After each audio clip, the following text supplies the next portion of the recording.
Hi all, இன்னைக்கு மாங்காய் வச்சு சிம்பிளான மாங்காய் ஊறுகாய் பார்க்கலாம். புளிப்பு மாங்காய் 2 எடுத்து கழுவிட்டு ஈரம் இல்லாமல் தொடச்சிட்டு காய் சேவலில் வச்சு துருவி எடுத்துக்கலாம்.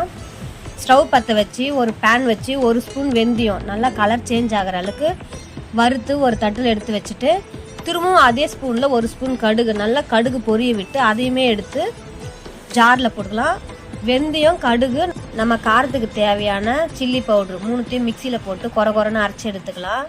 அதே தவா வச்சு எண்ணெய் ஊற்றி 1 ஸ்பூன் கடுகு உளுத்தம்பருப்பு போட்டுட்டு துருவி வச்சுருந்தா மாங்காவையும் எண்ணெயில் போட்டு நல்லா வதக்கி விட்டுட்டு கொஞ்சம் பெருங்காயத்தூள் போடணும். பெருங்காயத்தூள் போட்டு தேவைக்கான உப்பு போட்டுக்கணும். உப்பு போட்டு நல்லா எண்ணெயிலேயே நல்லா வேக வைக்கணும். இந்த ஸ்டேஜில் நம்ம அரைச்சி வச்ச வெந்தயம் கடுகு சில்லி பவுட்ரு இந்த பவுட்ரு எடுத்து இதில் கொட்டி ஒரு 10 நிமிஷம் அந்த எண்ணெயிலேயே நல்லெண்ணெய் ஊற்றி தான் இதை செய்யணும். இந்த ஊறுகாய் நல்லா வேக வச்சா நல்லா டேஸ்டான ஊறுகாய் கிடைக்கும். நீங்கள் ஒன்ஸ் இதை ட்ரை பண்ணி பாருங்கள். பாய்.